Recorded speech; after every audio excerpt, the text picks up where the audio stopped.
Lev, I promise you, brother. I won't leave you. Go to college. I'll send you money for as long as you need, David said before departing from Leningrad to Kharkiv to marry Fega. Lev went to college. But before the semester started, he was drafted into the mandatory army for 3 years. As soon as Lev's family found out about his draft, Joseph asked him for permission to live in Lev's room temporarily. It was convenient to use Lev's room while he was away. Lev didn't mind, of course, and Joseph, Zina, and a little child moved into his room. Lev served in the army for 3 long years, exchanging letters with his parents and Betty. Betty worked at different temporary jobs during the day and went to a vocational school in the evening. That was the only school she could get into. She stayed with Aunt Ricky for a couple of years, paying her for rent and helping to take care of her husband, Greg, and Maya. Then, Betty graduated the school with honors, found a permanent job at the city factory, and made enough money to pay Ricky for rent and help her mother, Sarah, and sister, Ada. Sarah and Ada moved to Minsk, hoping to find a job. They rented a room in a 3-room apartment and bought a sewing machine with the money Betty sent them. This machine was their only source of income, and little by little, their life improved. Betty sent them more money, which enabled them to buy some furniture. That was a happy event, but they were not happy. The next-door neighbors hated them. These Jews always hide everything, they whispered to each other. Did you see the sewing machine they bought? Yes. I'm wondering where they got the money for it. You know, these Jews always find a way. Yes. First the sewing machine and then a nice drawer cabinet. I wish I had one. Yes. Me too. Me too. The job at the conveyor was exhausting. But Betty was appreciative to have a job. However, she didn't give up her dream to become a doctor. She applied to medical school, showing them her beautiful vocational school diploma. But her application was denied without an explanation. She applied to nursing school, and they didn't accept her application either. However, she was lucky, and a nursing school secretary was nice enough to give her advice. They won't let you in, no matter what you do. Believe me, you are not the first Jew who has tried to apply to this school. So, what should I do then? You don't have to go to school. You can study on your own and then just take the necessary exams. She gave Betty a list of the books to study. Good luck, dear. It was a very difficult task. There was nobody to ask questions, and there was no way of knowing whether Betty understood the subject correctly. However, she was committed to becoming a nurse. The Communist Party declared that all people were equal, meaning that Jews were not restricted to live and work in big cities anymore. However, the Jewish issue still remained. Anti-Semitism was an unwritten law in the country. A lot of Jews moved to big cities for better opportunities, but it was enormously difficult to find a job. Their new neighbors didn't welcome them. Their children weren't accepted into the education system, and they were always screened for Judaism when applying for a job. The General Secretary, Stalin, decided to solve the Jewish problem by cleaning the western part of the country of all Jews, relocating them to the Far East, the place for prisoners. Also, unemployment in the western part of the country was enormously high, so Stalin thought that removing Jews from their jobs would help the employment problem. He called Jews to volunteer by forming a new Jewish independent district in the Far East. He promised jobs, food, housing, and a prosperous future for the volunteers. Samuel worked at the plant as a blacksmith. However, the job wasn't stable, and he was forced to stay home very often. Sarah also had difficulties finding jobs. The family didn't have enough food. And Sarah was pregnant again. The idea of having their own native land that would be related to their origin raised their spirits, and they volunteered to relocate to the Far East, hoping for a better future. Sarah and Samuel came to the relocation center, and with surprising ease, they went through all the bureaucratic procedures that included revocation of their right to live in the city. They didn't realize yet that they were just condemned to exile for the rest of their lives. Thousands of volunteers were on the train. They were full of hopes and dreams, enthusiastically singing patriotic and popular songs, partying, and drinking vodka. But in a few days, the joyful tone of voice changed. People got tired of a long journey, bored and less confident. Some down and some depressed. The farther east the train went, the fewer villages it passed on the way, and the opportunity to buy some food lessened by hours.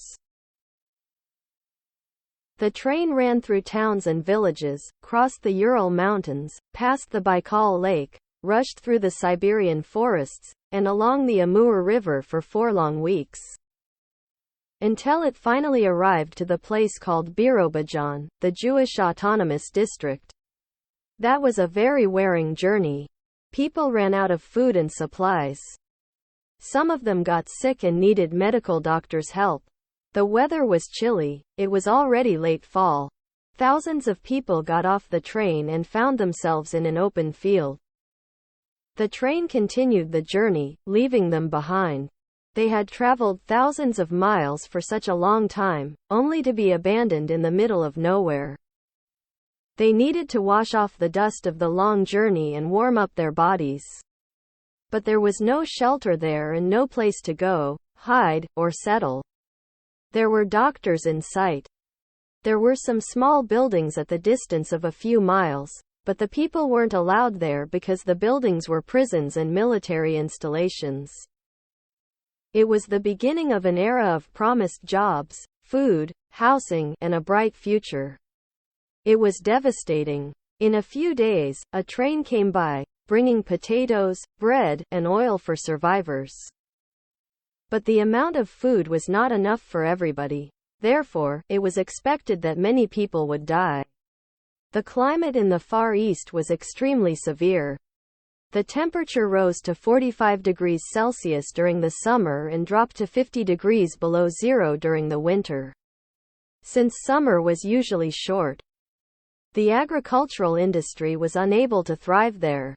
Animals, such as cows, horses, and chickens were unable to survive. Only certain breeds of dogs, bears, and tigers could stand the severe weather. It seemed that it was not possible to survive. Many Jews died, but some were able to adapt, and Samuel's family was among the survivors. That wasn't the first time in the bitter and sorrowful Jewish history that people had to survive despite the devastation, isolation, and misfortune. The first few days were the most difficult.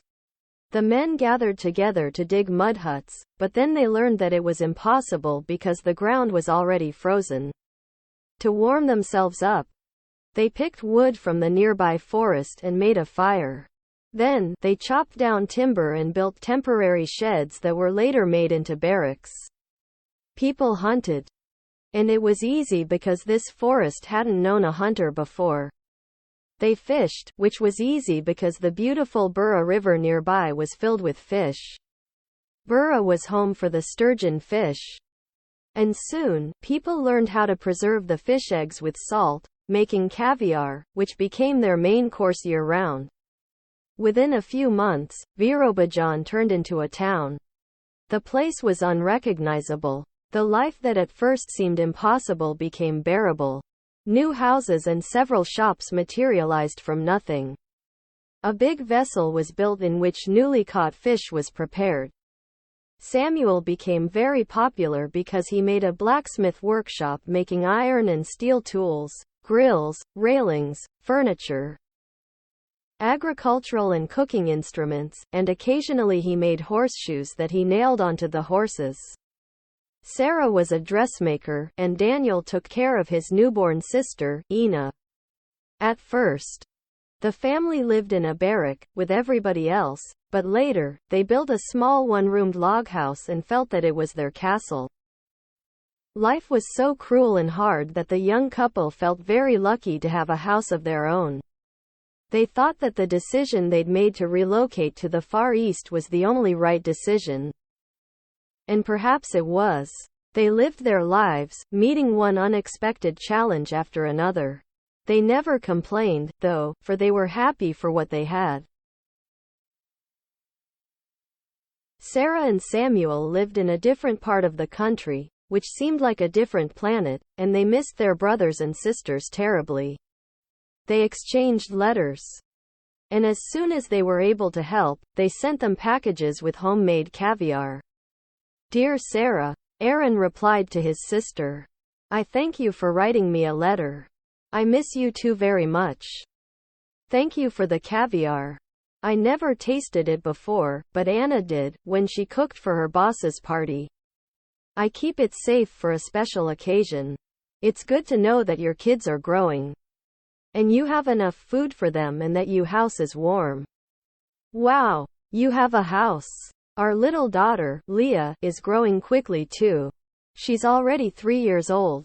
She's such a sweet girl. I've got news for you. Our father showed up looking for us. Long time no see. People said he got married twice and then divorced twice. Can you believe it? I hope he didn't have more kids to leave to die. He came asking how I was doing, and his eyes were searching around my room, like searching for $1,000,000 I might have stashed. I was so mad. I showed him the door, and he left without any regrets, like he was never my father. He didn't apologize, nor show any remorse. If I could, I would kill him. That's how much I hate him. We have more bad news. Sorry, Samuel. Hannah was about to get married, but her boyfriend died. I don't know the details. I just know that they were very happy together, and your mother liked him too. Hopefully, she'll find somebody else. Now, I'll tell you the good news. Celia gave birth to a baby girl. They named her Ada. Their oldest, Gregory, is still walking under the table. But he is already an older brother. Fega is due shortly with her third child. They hope for a boy, but Anna said that, looking at her stomach, it's a girl. I don't know how women determine it by looking at the stomach. We'll see. Simon is making jokes about it, as usual. He'll never stop fooling around. He said that it's Anna's fault that Fega only has daughters. He said that Anna doesn't put enough spice into the meals she feeds Fega. He said that boys are coming from spice only. He's a lot of fun. He dates another girl and tells us that this time it's serious, as usual. But I can't take him serious. I know him well enough. And I have one more shocking bit of news. Sarah, are you ready for this? Mayer is getting married. His girl is Russian. Her name is Olga. You should remember her. She's very small and cute with short blonde braids that she always put into a circle on the top of her head. And I have the last but not the least news. I got straight A's on my final exams.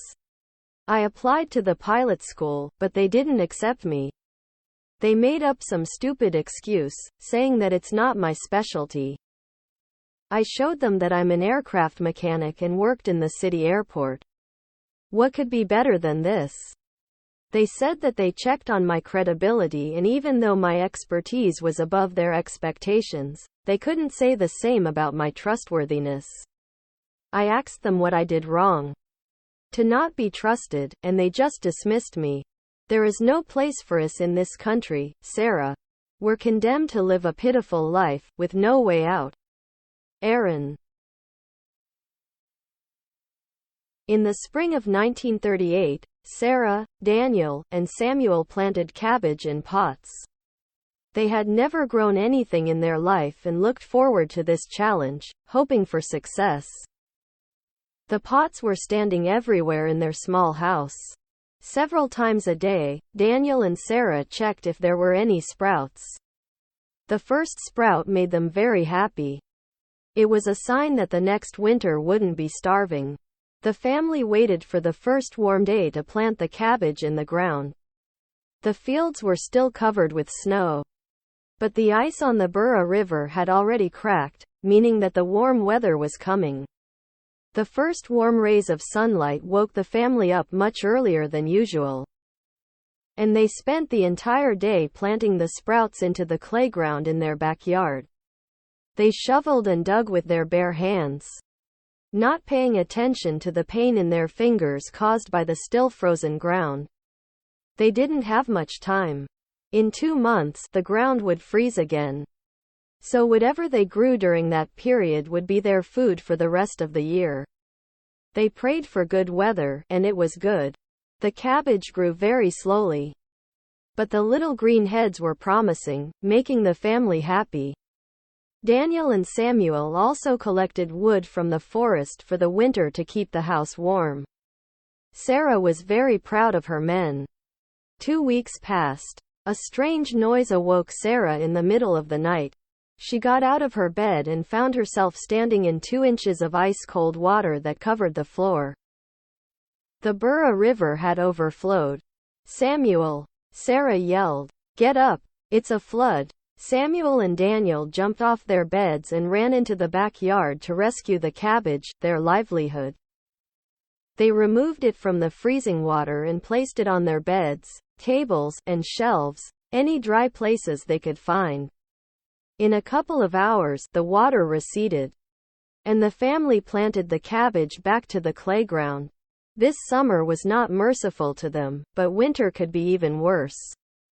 The flood returned several times, taking away all the wood they gathered and decomposing the cabbage. The following winter was cold and starving. Sarah gave birth to a baby boy. The family couldn't keep the house warm enough and Sarah didn't have enough milk for the baby. He was very weak and died within a couple of weeks after his birth. The next spring, the family tried their luck with potatoes. They bought manure and potato seeds and waited for warm weather. The day before they were going to plant potatoes, a flood washed away the manure. The family didn't have money to buy more manure and decided to use their waste as fertilizer instead. They put the waste in small holes in the clay ground, planted potato seeds in it and buried them. The family looked after their potatoes all summer. To their satisfaction, the summer was perfect. It didn't bring floods and promised a good harvest. In 2 months, they gathered several huge bags of perfect potatoes and were very happy to see how big and white they all were. Samuel and Daniel were still packing the potatoes into bags when Sarah started to cook dinner. She peeled a few potatoes and put them into boiling water. After a couple of minutes, a terrible odor filled the entire house. The family was stunned, realizing that the potatoes they had grown weren't good for food and belonged in the toilet. It felt so heartbreaking to watch the boiling white potato in the pot and know it was inedible, and it was terrifying to realize that they had to survive another cold winter with barely any food. Ina hardly survived the last winter and Sarah was pregnant again. Samuel and Sarah loaded the potato bags on a train and went to the Khabarovsk market that was 40 miles away. The prices on the market were astronomically high for goods of such poor quality. Samuel and Sarah found a spot on a long market table and brought all the potatoes in a wooden cart there. They were nervous, not talking or even looking at each other. What if somebody found out? Would they kill them? Would they put them into prison?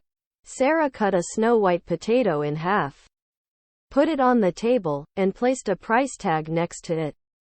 She priced it low, hoping to sell the potatoes as soon as possible. In minutes, a long line of people formed after their potatoes. The people who were standing at the end of the line started to get nervous that Sarah didn't have enough potatoes. "Hey! Don't sell more than 1 kilogram to a person," an old woman yelled at the end of the line. "Yes, yes," a man in a jersey, right in front of her, shouted. "There are too many people and too little potatoes. It's not a store. It's a market," a young woman with glasses protested at the beginning of the line. "Look at her. You think that if you put on your glasses, you can make your rules here?" A fat lady squealed, at the end of the line. "Yes, Yes. The man in the jersey shouted again. You four-eyed frog. You'd better shut your mouth. 1 kilogram per person. He barked a slogan. Who do you call a four-eyed frog? A huge man in front of the young lady with glasses moved out of the line. Stay here, honey. I'll fix this jerk. He walked to the end of the line to fight the man in the jersey. Sarah feared trouble and had to stop the situation from getting out of hand. Comrades, she yelled, comrades. Stop that, please. I have enough potatoes for everyone. We have more in our cart. Sarah lied. Don't worry. Be patient. She wanted to get rid of their potatoes as soon as possible. The big man had already reached the man in the jersey.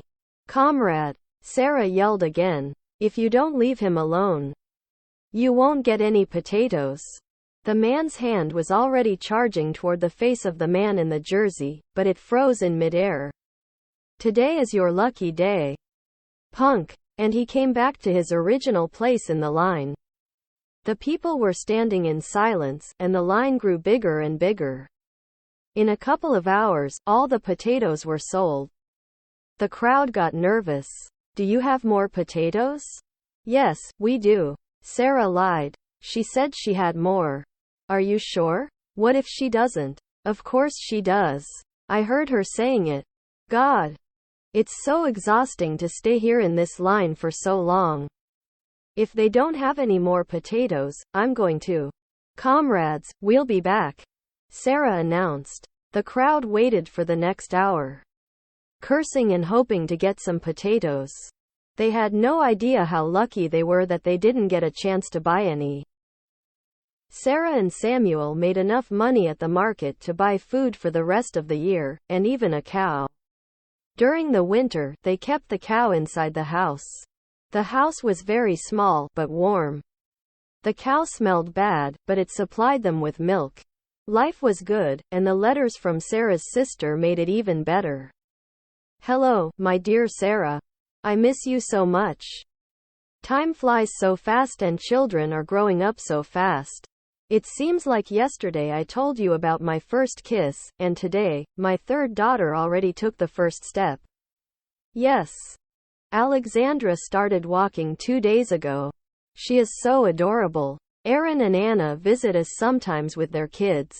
Their Boris is 1 and Leah is 6 already. It's so much fun to watch Boris and Alexandra playing together, and Leah, Jane, and Beria act like they are mothers to the smaller kids. Sometimes they fight for the right to take care of little ones. It's too bad you can't see it, and it's too bad I can't see your kids grow. I love you so much. I want to be a part of your life. But it's not meant to be. Aaron works at the airport as before, and Anna found a new job. She is a cook in a public school. She is a great cook. David and I visit Anna and Aaron often. She invites us. And we have a good time. We always talk about you, Samuel, and your kids, and wish you were among us. Anna knows how to preserve fresh berries and fruits. So, this year, she made strawberry jam for us. She told me that she sent you a few jars in a package. I hope you received it. It's delicious. Your Daniel and Ina will enjoy it a lot. My husband's brother, Lev, was dismissed from the army. He came to Kharkiv to visit his parents and his girlfriend, Betty. I'm so happy for him. They both look so happy with each other. Too bad that Lev can't stay here for too long. He wants to go back to Leningrad to study. I'm happy for him, but I have my own concerns. His older brother, Joseph, and his family live in Lev's room in Leningrad. I think that as soon as Lev comes back, Joseph would have to move out and come back to live with us.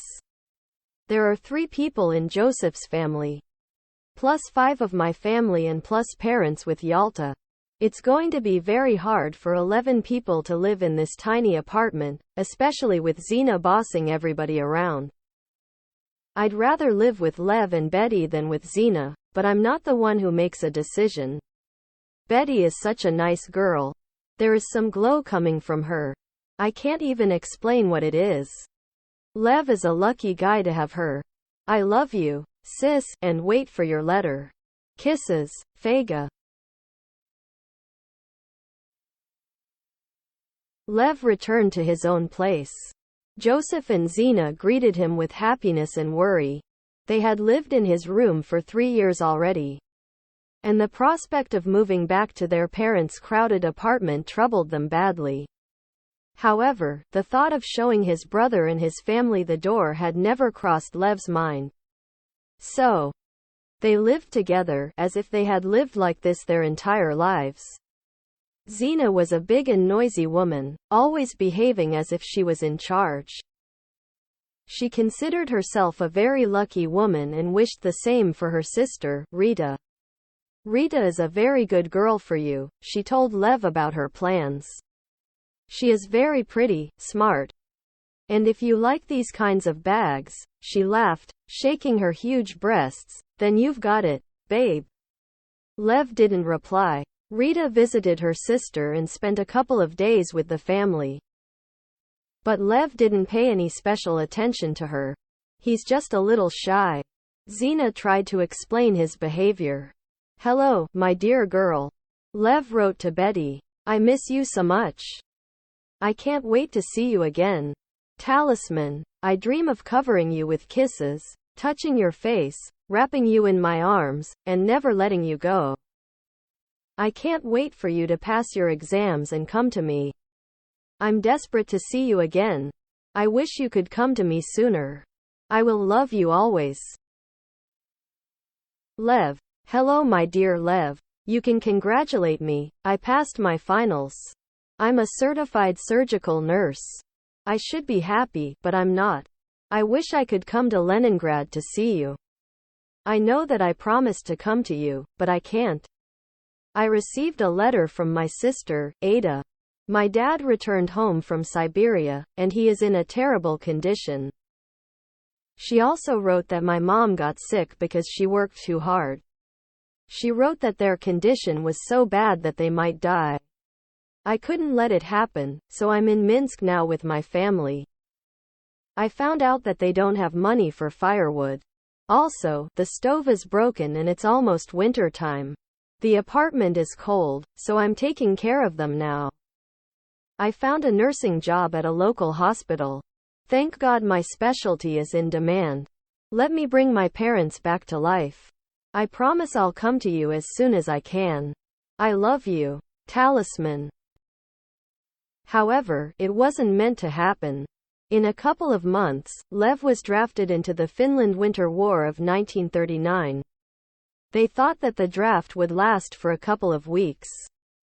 And soldiers used to joke about Finland by saying, "What kind of country is it?"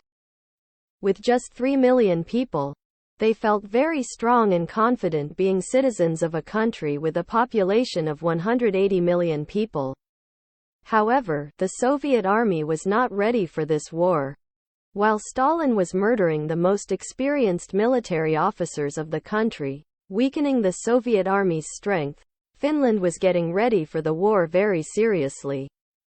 Building a fortified defensive line, training soldiers, and working on strategies. The Finland army was not big, but ready. Despite the size of the Soviet army, it was neither organized nor prepared for the war. The Soviets' commanders were inexperienced youths unfit for the task. The weather was brutal. Cool days gave way to frigid nights. And the night skies sucked all the warmth out of the land. The cold wind blew. Lev's battalion was ordered to walk through muddy swamps to get closer to Finland's borders. It was an exhausting, never-ending crossing and food was not distributed to the troops through these swamps. Soldiers starved and got sick. The commanders kept rushing them, yelling and threatening, but it didn't help. Instead, it weakened the already damaged soldiers' patriotic spirit. Exhausted from the trip, the soldiers were given an order to attack. To their surprise, the Finnish army threw them back. This small country turned out to be a hard nut, too difficult to crack. The Soviets retreated and were ordered to walk a long way to approach Finland's borders from another side. They stretched out for dozens of miles along a narrow road. The commanders yelled, rushing the soldiers as usual, but it was impossible to walk faster. It was the end of the frosty December. Lev barely moved his legs and he couldn't feel his face anymore because it was frozen. The gloves helped just a little, and the machine gun became heavier and heavier with every step. Suddenly, the Finns attacked in different places, dividing the Soviets into smaller groups. Explosions and smoke disoriented the soldiers, creating panic and chaos. They didn't yet know that. After the very first explosions, their commanders ran away, betraying their army and leaving the soldiers with no plan, nor any leaders to make decisions to attack, retreat, or surrender. Some soldiers fought, some ran, and some laid down, digging themselves into the snow to hide from the Finnish army's bullets, but in reality, they dug their own graves. The frostiness put them to sleep and to death. The lack of leadership caused tremendous losses. Lev had been trained well while serving in mandatory army, but the war conditions were far beyond anything he was prepared for. Though he managed to survive by hiding in trenches and forests, running through muddy swamps, skating over the frozen lakes, and eating sparrows, if he was lucky enough to shoot them. At nighttime, he prepared for battles by digging trenches through the snow in frozen ground. During the day, the sun warmed up the ground, melting the snow, and the water came up in the trenches. It was easy to get wet feet, and wet feet in freezing winter meant death. It was exhausting to stand against the walls of the trenches the entire day to keep feet dry. An attack was a relief, even though the risk of being killed during an attack was high. 6 long, bloody months had passed, and hundreds of thousands had died. Lev survived the war, managing to endure cold, starvation, and enemy bullets. At the beginning of March 1940, the war was over, and Lev came back to Leningrad. Joseph and Zina had their second child. Even though Lev's room was overcrowded, the family was glad that he returned from the war, especially Zina. She hadn't given up on her dream for her sister. Lev, Rita is in love with you so deeply. You are one lucky guy. She is such a good cook. She can't wait to see you again. Why don't you write her a letter and invite her to come? She is waiting. Lev wrote a letter. Hello, my beautiful talisman. Finally, the war is over, and I'm back in my room. I got a medal for bravery, but it didn't make me happy. My world is only beautiful if you are next to me. Nothing matters to me but you. I'm so lucky to have you in my life. I wish you could come to me sooner. You are my first thought in the morning, in my dreams at night, and throughout every moment in between. I still feel your touch, remembering the last time I was holding your hands. I sense the warmth of our togetherness and the sweet moments of love. The caress of your lips. The fragrance of your breath. The warmth of your embrace. Sweetheart, with you, every moment seems like an everlasting dream. I want to hear your voice. And I hold my breath while you speak to me. I want to enjoy the softness of your lips, touch your curls, and breathe your freshness inside me. My dear girl, I want to tell you everything while looking into your beautiful green eyes, holding you in my arms, but I can't wait. I need to tell you now that I love you. I wish to spend the rest of my life loving you. Please marry me. I will be a very good husband to you. I will be a very good father to your children. I will take care of you always. And I will love you for as long as I live. Please, just say yes. I will love you always. Lev, she wrote back to him.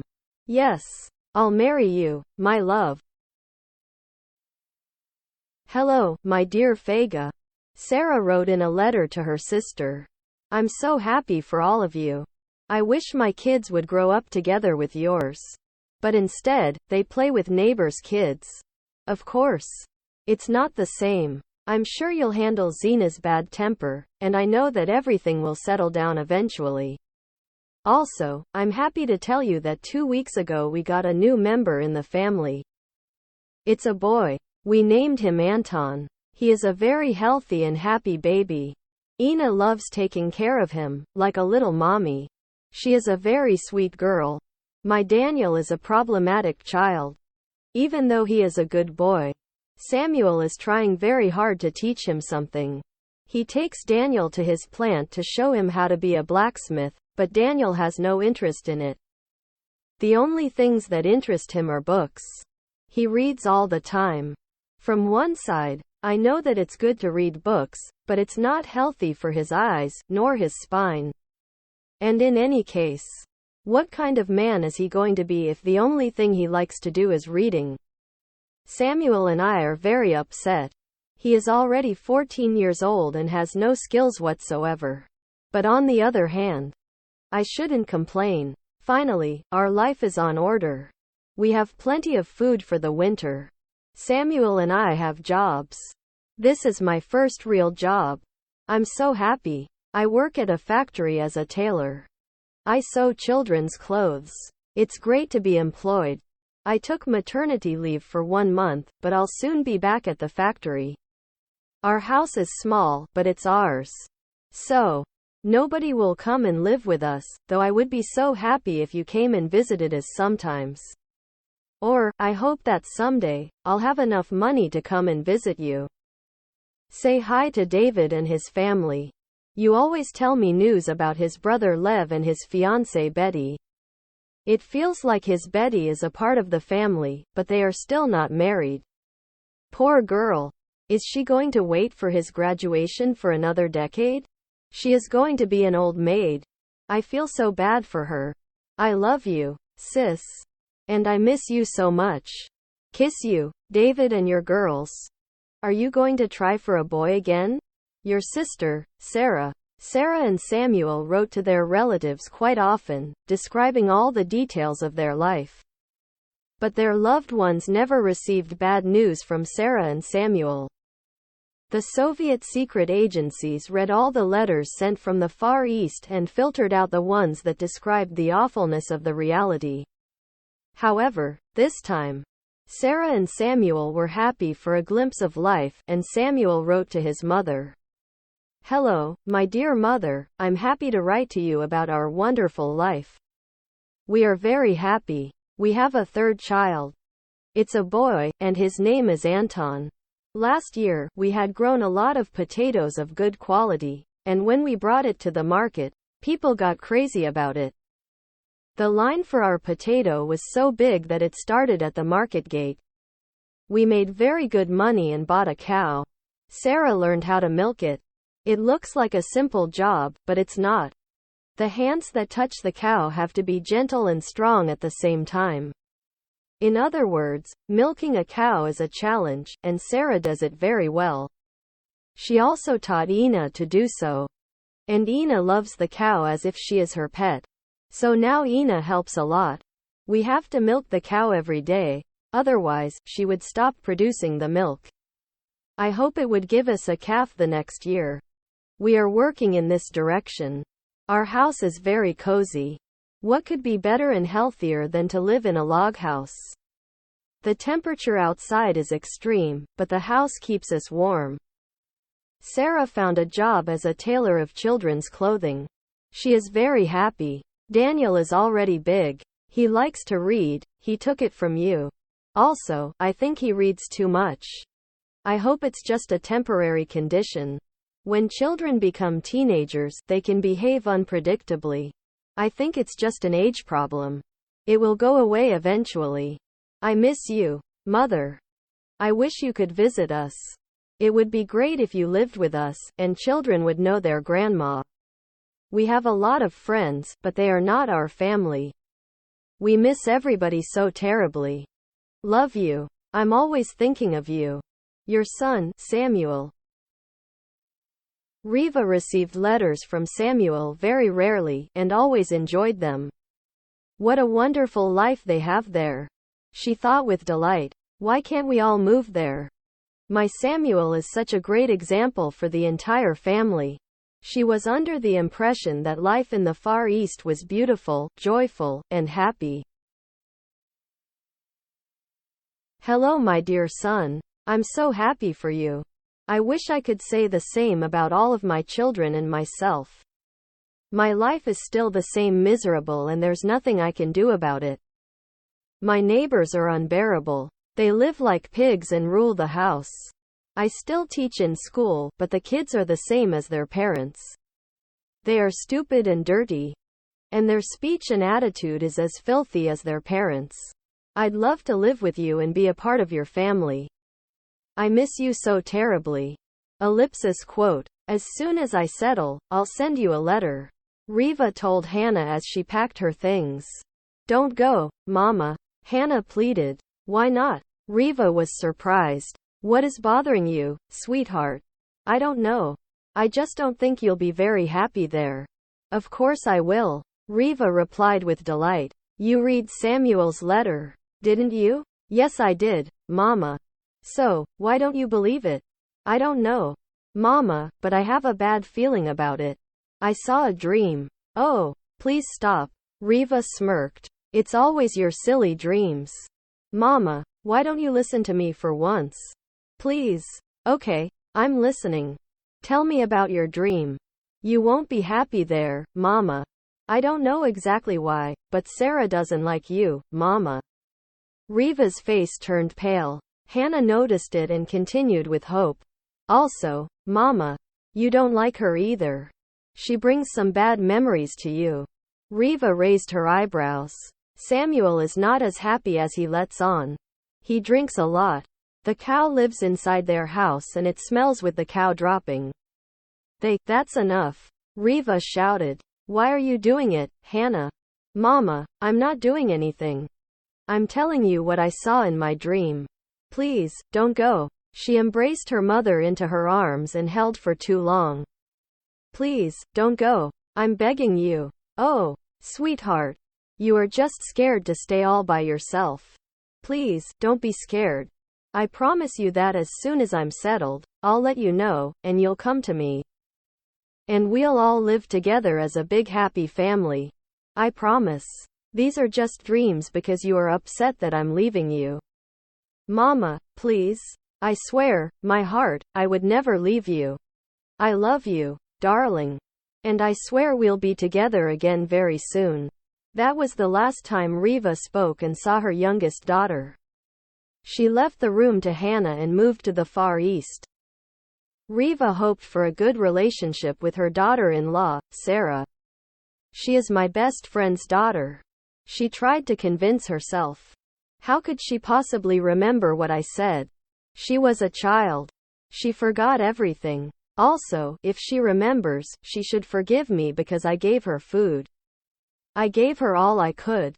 I did. But her own words painfully slashed her memory. Don't come back. I don't have extra food. Riva was wrong, and she regretted her decision to relocate on the very first day. The relationship between the two women was sour. Sarah couldn't forgive Riva for refusing to help her when she was starving, and Riva couldn't forgive Sarah for looking like Isaac. The beautiful house Samuel wrote about was a small, wooden, one-room dwelling separated into two parts. One of them was for the cow, Marcia, and the other was for the family of 5, now 6. I should listen to Hannah. How did she know? Riva questioned herself, but it was too late for any regrets.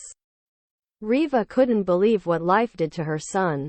She dreamed that he would become an officer in a nice uniform, surrounded by intelligent people. Instead, he turned into a rough man. His speech was rude. Deep wrinkles cracked his thin, worn, dark face. His hands were as big as shovels, muscular and thin, with blue veins tied around them like ropes. He performed hard physical labor in front of the open stove at extremely hot temperatures 10 hours every day, and his sweat had a strong odor. Every night, Samuel came home from his job with a glass of vodka waiting for him on the table. He would get drunk and then either drag his wife into the bed and have sex with her in front of his children and his mother, or he would sing songs till nighttime. Samuel was still her son. He looked like Moshe and had a beautiful face and an athletic body. He loved his mother from the bottom of his heart. He was a good father and husband, but he wasn't the man of her dreams. Samuel's children weren't under adult supervision. They didn't learn languages, music, and history. Who am I going to give my diamond to? Reva thought in distress. If I give it to Samuel, he'd probably exchange it for a bottle of vodka. Reva didn't approve of Samuel's drinking habit. There is no use for my diamond in this small forgotten by God town. However, when Reva watched her grandchildren, she found out that Daniel was the child she could rely on. In spite of the environment he lived in, he was a very intelligent boy. He loved to read books. He read all the time. He took an interest in science and loved school. He didn't have many friends, and Reva was satisfied with it. There is nobody who could deserve his friendship, she thought. He also looks like my Moshe. Reva was happy. She was not a burden for the family, but not a big helper either. She had a small pension that was enough for her only. Reva could also afford to buy candies, and sometimes she gave them to her grandchildren as a special treat. Daniel received candies more often than other kids, even though he was the oldest. Sarah had hard feelings toward Reva, thinking that Reva could share some of her fortune with the family.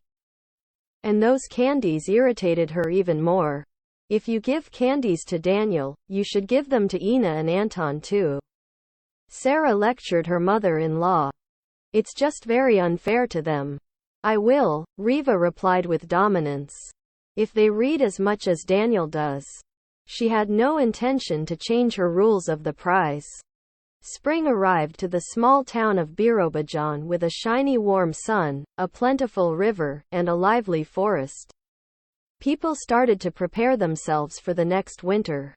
The cow, Marcia, was big and healthy. Every morning, Sarah and Ina milked her, and the whole family enjoyed her fresh warm milk. The children loved Marcia and treated her like a large pet. The cow provided so much milk that it was enough for the family, and they also exchanged it for more food and hay for Marcia. Also, Marcia produced manure, and the family planned to use it to grow potatoes. The summer of 1940 was unusually hot. There was no rain and no floods. People brought water from the Bura River to water the growing crops all the time. At the end of the summer, a lot of people lost their harvest because of the dry conditions. Although Sarah and Samuel were fine, they had Marcia. At the beginning of autumn, when the sun dried all the grass, storms, rain, and hail came. Bright lightning cracked across the sky and thunder tore the world apart. The family was sitting in the house and silently watching the dark and vicious rainstorm through the window. Suddenly, a fork of lightning hit the stack of hay outside the house. It caught fire, and within seconds, it was nothing but ashes. The winter came and the family didn't have food for the cow.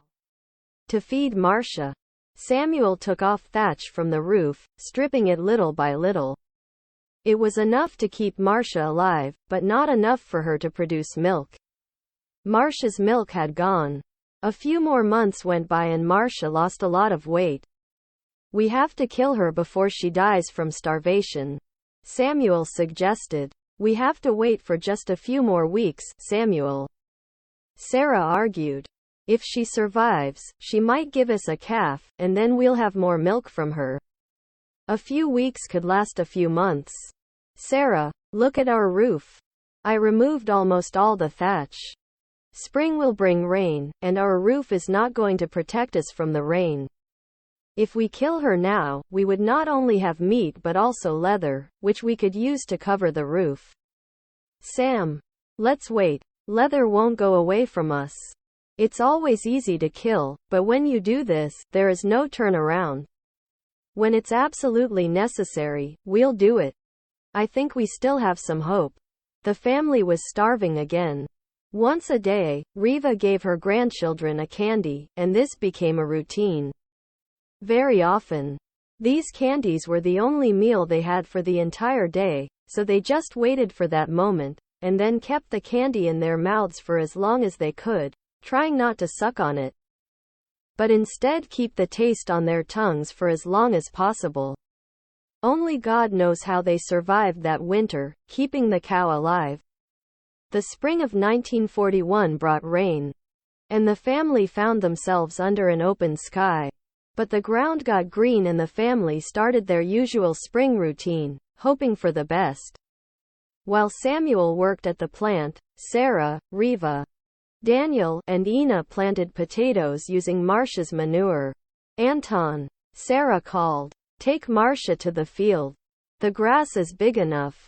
Then, she watched her 2-year-old boy open a door and walk Marcia outside the gate. Marcia was very weak and thin. Her skin hung off her ribs like a piece of old dirty clothing on sticks. She slowly walked up the hill and Anton followed her, brandishing a long thin stick. "Please be a good girl, Marcia," he told her. "Please eat well. And then you give us a calf and then milk." Sarah watched her little toddler, smiling, as Anton watched Marcia greedily chew the fresh grass. Then, later, Anton called Sarah, "Mommy. Mommy. Marcia won't eat anymore." Sarah found Marcia lying on the grass, not moving. Something was wrong. Sarah tried to make her stand up, but Marcia sadly and silently looked at Sarah. It was obvious that she was seriously sick. At nighttime, Samuel examined Marcia. "We have to kill her. If we don't and she dies, we can't eat her meat. She'll die anyway. Look at her." Daniel and Ina looked at their parents miserably. Anton was crying. "Who am I going to graze now?" "Don't cry. Mom and Dad will buy another one," Ina said, trying to cheer him up. "I don't want another one. I want Marcia." Sarah handed a knife to Samuel. "Then do it." When Samuel cut Marcia's stomach open, he found the reason of her illness. The stomach was filled with nails. Marcia was so hungry that she swallowed everything that got into her mouth. The children were playing a war game, acting out how brave they were, how fast they won, and how weak and stupid their enemies were. It was fun for the children to play war, yet it was terrifying for the adults to take on another challenge.